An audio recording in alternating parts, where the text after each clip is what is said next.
आप जो भी करें, इतना तो तय है कि 31 अक्टूबर को खूब मौज मस्ती होगी।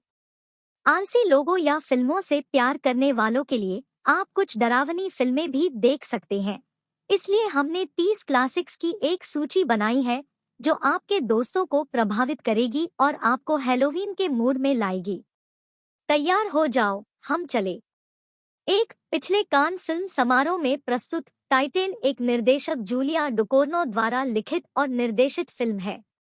मुख्य पात्र नर्तकी एलेक्सिया अगाथे रूसेल है, जो एक कार दुर्घटना के बाद मस्तिष्क की सर्जरी करवाती है और उसके सिर में एक टाइटेनियम प्लेट लगाई जाती है। बाद में हम उसे एक शो गर्ल के रूप में काम करते हुए देखते हैं और यह पता चलता है कि वह एक सीरियल किलर है जिसने कई पुरुषों और महिलाओं की हत्या की। फिल्म वास्तव में एक चुंबकीय महिला आकृति को चित्रित करती है जो आपको मोहित कर देगी, और हमें कहना होगा कि निर्देशक बारीकियों और परिवर्तनों पर खेलते हुए उसके केंद्रीय लक्षणों पर जोर देने में कामयाब रहे। द शाइनिंग स्टेनली कुब्रिक द्वारा निर्देशित एक वास्तविक कृति है जिसमें जैक टोरेंस के रूप में जैक निकोलसन ने अभिनय किया है। बेशक यह एक अन्य मास्टर स्टीफन किंग के काम पर आधारित है जिन्होंने इसी नाम का उपन्यास लिखा था। डैनी नायक है एक बच्चा जिसके पास अतीत और भविष्य के दर्शन होते हैं, चाहे वह कहीं भी हो। कुब्रिक की शैली और जैक निकोलसन के प्रदर्शन ने इस फिल्म को हॉरर फिल्मों के मामले में एक क्लासिक बना दिया है और इसे पहले स्थान पर रखा गया है, और 2008 में एम्पायर पत्रिका के लिए यह इतिहास की सर्वश्रेष्ठ 500 फिल्मों में 52वें स्थान पर है। तो आपको इसे जरूर देखना चाहिए।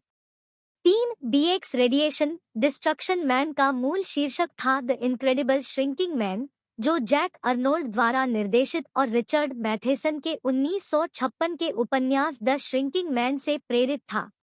कथानक स्कॉट कैरी की कहानी के इर्द-गिर्द घूमता है, जो एक मोटरबोट यात्रा के दौरान एक अजीब कोहरे से घिर जाता है जो धीरे धीरे उसे सिकोड़ देगा। हमें पता है कि कथानक कितना पागल लगता है, लेकिन अगर आपको विंटेज साइंस फिक्शन पसंद है तो यह आपके लिए एकदम सही फिल्म हो सकती है।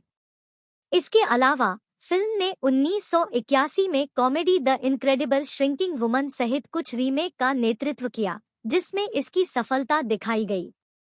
1992 में रिलीज हुई कैंडीमैन 2 युवकों की कहानी बताती है जो कैंडीमैन के रहस्य को सुलझाने की कोशिश करते हैं, जो एक सीरियल किलर है जो सालों से एक यहूदी बस्ती में युवा महिलाओं और बच्चों की हत्या कर रहा है। लेकिन धीरे धीरे उन्हें पता चलता है कि असली हत्यारा वही नहीं है जो वे सोचते हैं, और चीजें अधिक से अधिक अपसामान्य की ओर बढ़ती जाती है। फिल्म एक बड़ी सफलता थी और वास्तव में इसके बाद 3 अन्य ओपस और यहाँ तक कि सितंबर 2021 में एक रीमेक भी रिलीज हुई थी। यह एक ऐसी फिल्म है जिसे आपको याद नहीं करना चाहिए, और निश्चित रूप से वर्ष की सबसे डरावनी रात में। 5 वास्तव में इस सूची में अन्य फिल्मों की तुलना में कम मजाकिया या खूनी VHS वास्तव में बेहद डरावना है। यह उन चोरों की कहानी बताता है जो एक परित्यक्त घर में रहस्यमय वीडियो टेप की तलाश में हैं।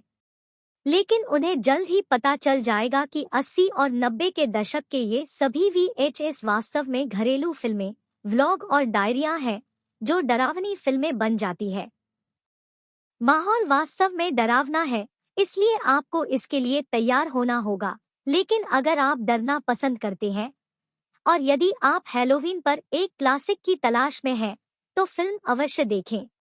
6 कई फिल्मों ने सपनों के विषय के साथ साथ बुरे सपने से आपको मिलने वाली भयावहता का भी पता लगाया है।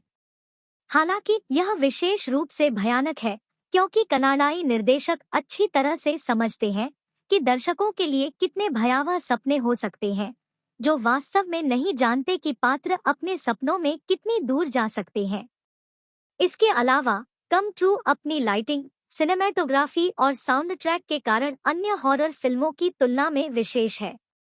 मुख्य अभिनेता बहुत प्रसिद्ध नहीं है, लेकिन वे बहुत अच्छा प्रदर्शन देते हैं जो आपको रात को सोने से रोक सकते हैं। 7 आइए रिकॉर्डिंग के साथ क्लासिक हॉरर फिल्मों पर वापस चलते हैं।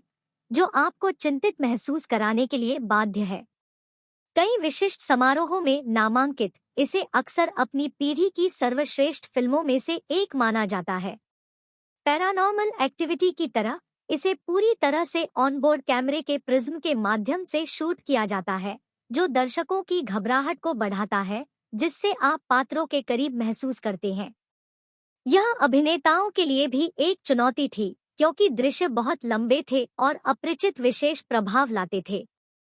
यह राक्षसों के साथ एक होटल में फंसे एक टीवी चालक दल की कहानी बताता है और वास्तव में 2009 और 2014 के बीच 3 सीक्वल थे। 8 हेरेडिटरी एरी एस्टर की पहली फिल्म है, जिसने दुनिया भर में $80.2 मिलियन की कमाई की और 2018 में रिलीज हुई। इसमें वास्तव में एक स्वतंत्र फिल्म के लिए बहुत सारी सफलता, जो निश्चित रूप से ग्राहम परिवार के आसपास के रहस्य के कारण है। थ्रिलर में यह सब उनकी दादी के अंतिम संस्कार के साथ शुरू होता है और फिर बहुत जल्दी गहरा हो जाता है।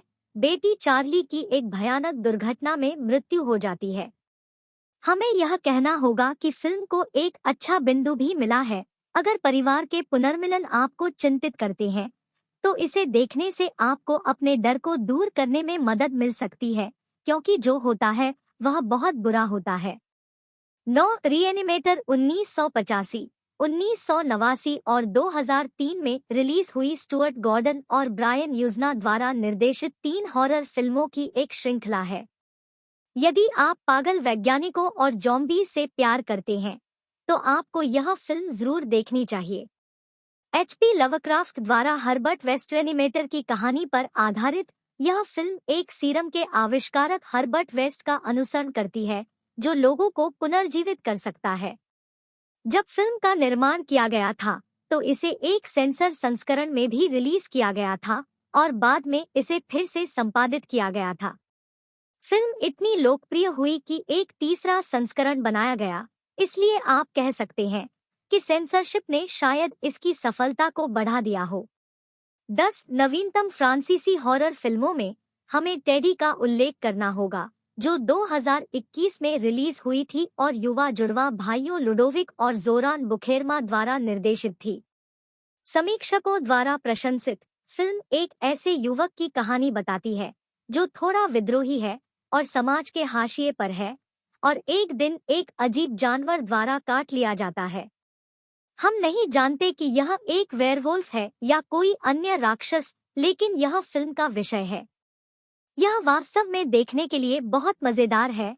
फ्रांसीसी ग्रामीण इलाकों के बीच में डरावनी और किशोर माहौल को मिलाकर और एक आश्चर्य में समाप्त होता है। ऐसी ही बिंदास और रोचक खबरों के लिए कबरी सिंह चैनल व पेज को सब्सक्राइब व लाइक करके अपना सहयोग दे। धन्यवाद।